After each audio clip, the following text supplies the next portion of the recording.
Bab 65. Menikah. Beberapa hari kemudian. POV Author. Nadine duduk di depan meja rias. Setelah dua orang MUA selesai mendandaninya, ia tak kunjung beranjak di tempat tersebut. Ia masih menatap sosok dirinya dari pantulan cermin. Melihat wajahnya dengan dandanan yang norak. Aldon sengaja menyewa MUA yang murah, yang katanya bisa dicicil sampai 20 tahun ke depan seperti perumahan. Makanya, hasilnya tak begitu maksimal. Dandanan yang malah mirip seperti pengantin era 60-an. Nadine merogoh HP dari tas miliknya. Ia kembali kepikiran tentang Atta. Sosok laki-laki itulah yang membuatnya berat untuk melangsungkan pernikahannya bersama Aldon. Mas Atta, kamu udah terima undangan pernikahanku kan? Pesan Nadine. Kamu akan datang ke sini, kan? Kamu akan melihat aku melangsungkan ijab kabul di pagi hari ini, kan? Beberapa pesan Nadine kirimkan untuk Atta. Tetapi pesan-pesan itu hanya terabaikan saja seperti kemarin-kemarin. Atta enggan untuk berkomunikasi dengannya. Mungkin dia masih marah, pikir Nadine.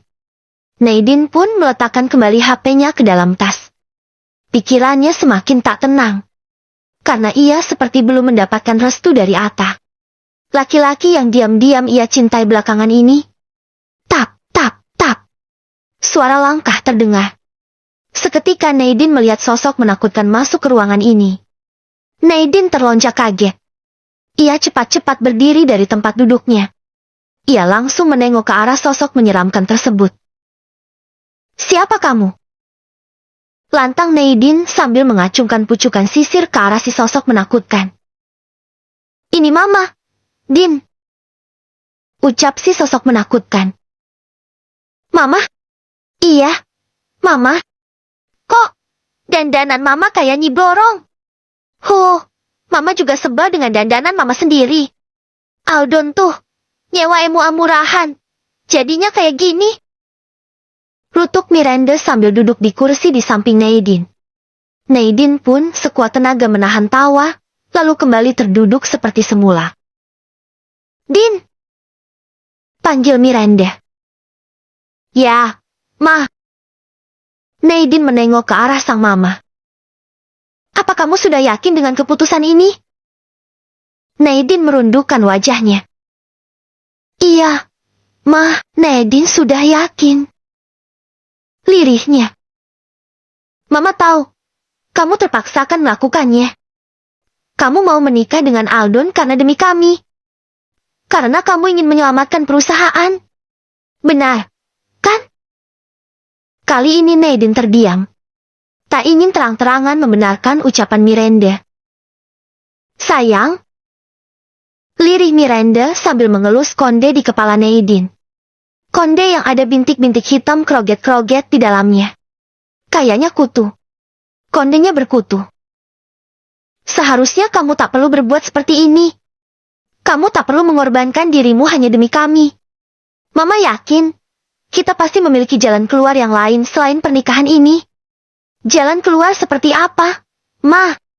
Nadine benar-benar tak menemukannya. Sahut Nadine. Ya misal, kita pantai aja si Aldon. Kita siksa dia sampai koid.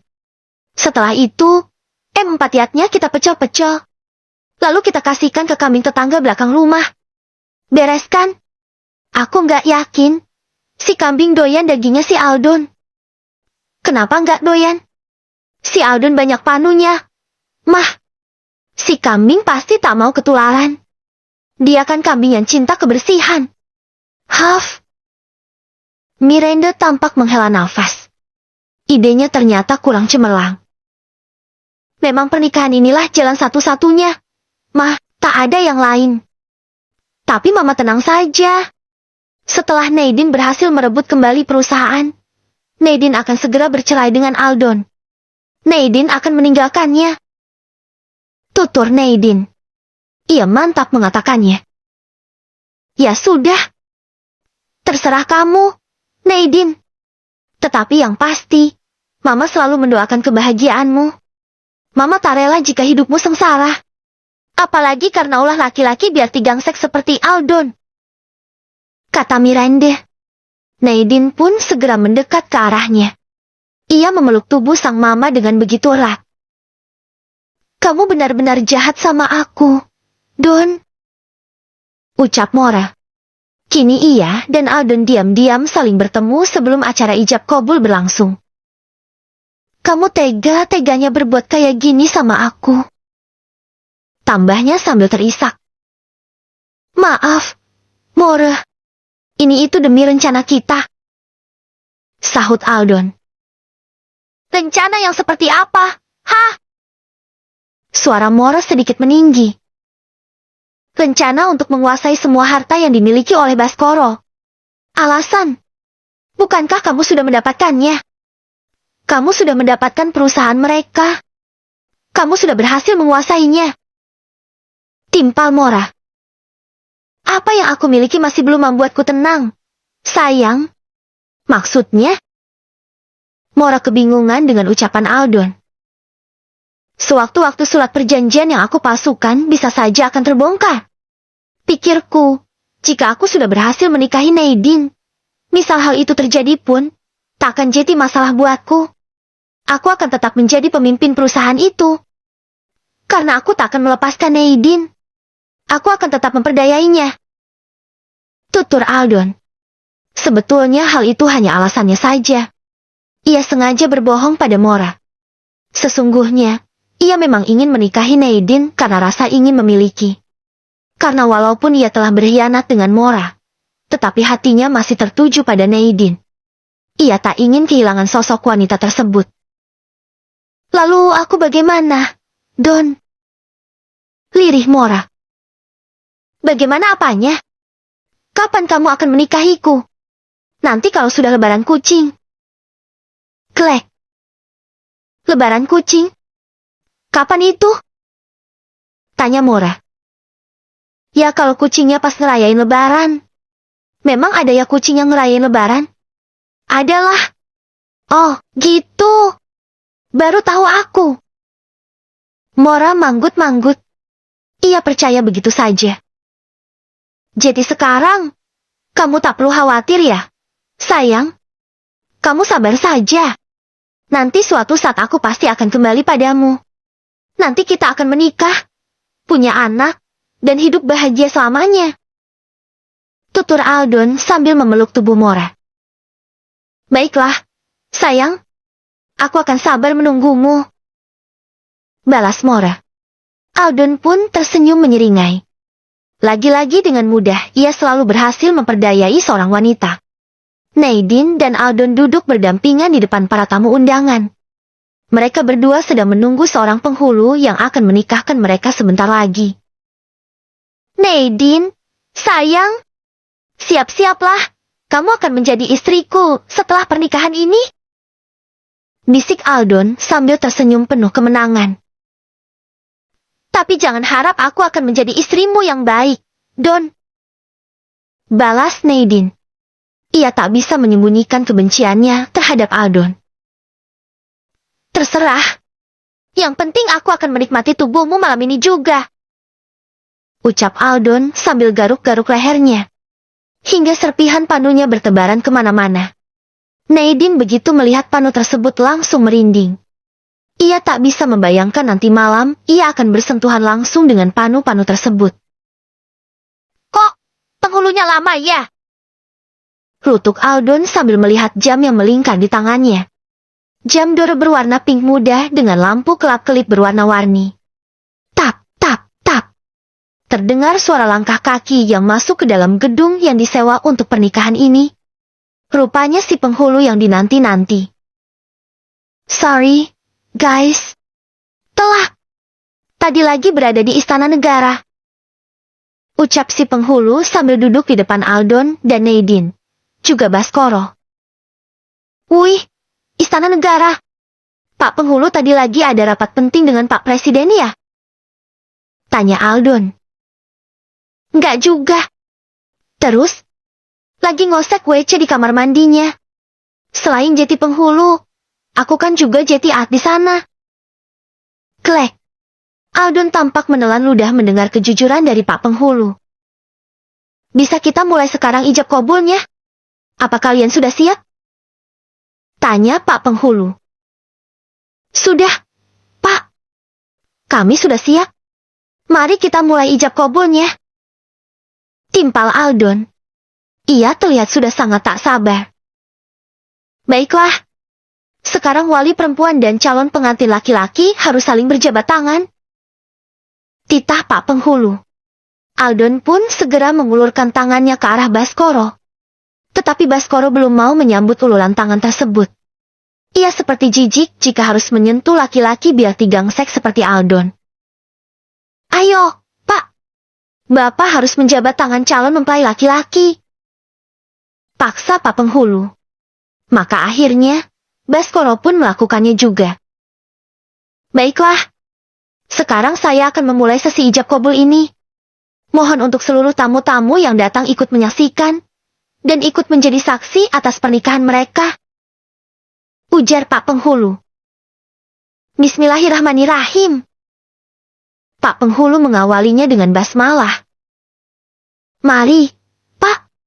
Silahkan dilafalkan bacaan ijabnya. Titah Pak Penghulu kepada Baskoro.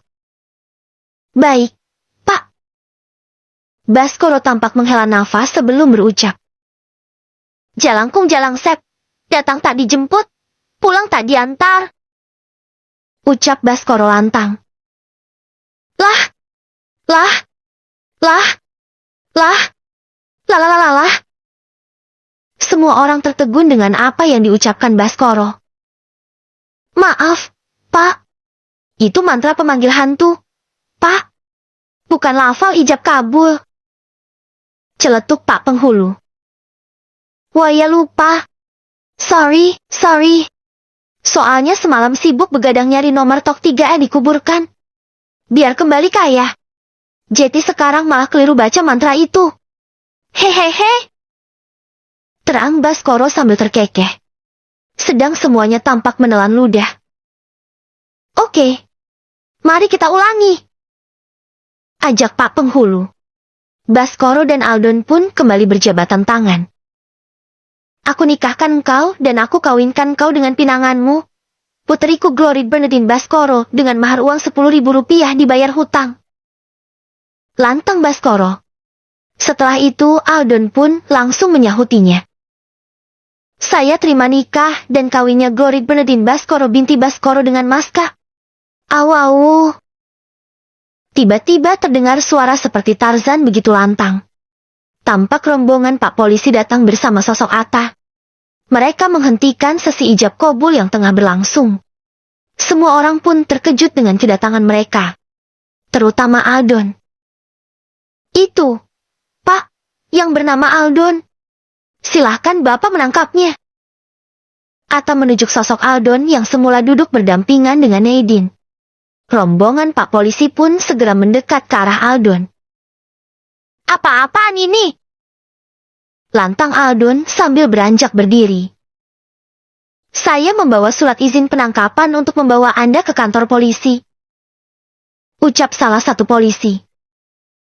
Penangkapan? Kenapa saya ditangkap, Pak? Aldon seketika panik. Anda diduga melakukan pemalsuan surat-surat perusahaan dan pemalsuan surat-surat yang lainnya. Terang Pak Polisi. Tapi saya tidak melakukannya. Pak, saya... Silakan Anda jelaskan di kantor polisi saja. Beberapa polisi langsung menyergap Aldon. Mereka menyeret Aldon dari ruangan ini. Aldon berusaha meronta. Tetapi ia tak cukup kuat untuk melawan beberapa polisi tersebut. Akhirnya ia pun pasrah. Pasrah sambil terkencing-kencing di celana. Semua tamu-tamu yang datang begitu terkejut melihat apa yang terjadi saat ini. Sedang Baskoro, Miranda dan Nadine, mereka begitu lega dan bahagia. Selain karena acara pernikahan batal, sepertinya kedok Aldon akhirnya tercium oleh pihak kepolisian. Dan semua itu berkat Atta. Cantik! Panggil Atta sambil mendekat ke arah Nadine. Lo belum jadi nikah kan sama si Aldon, kan? Lo belum terlanjur jadi istrinya dia, kan? Tanya Atta setelah sampai di hadapan Nadine. Belum, Mas. Syukurlah. Atta tampak lega. Lo sekarang tenang aja. Aldon akan mendekam di penjara gara-gara perbuatannya. Gue udah punya bukti-bukti kuat tentang penipuan yang dia lakukan. Jetty. Puka. Nadine menghentikan ucapan Atta dengan pelukannya. Atta pun tertegun. Ia seperti tengah mendapat durian runtuh. Makasih ya, Mas. Makasih banget. Lirih Nadine sambil menangis. Tetapi kali ini sebuah tangis kebahagiaan. Aku nggak tahu apa yang akan terjadi kalau misal Mas Atta dan para polisi-polisi itu nggak datang kemari. Pasti aku akan benar-benar jadi istri laki-laki biar tigangsek seperti dia. Tutur Nadine. Ia melepaskan pelukannya. Ia tatap lekat Atta yang berdiri di hadapannya. Gue kan udah bilang, lo harus sabar menunggu. Gue kan lagi cari bukti-bukti buat nyerang dia balik. Lo sih ngeyel, malah main iyain buat nikah sama dia. Ucap Atta. Ya, maaf. Hehehe.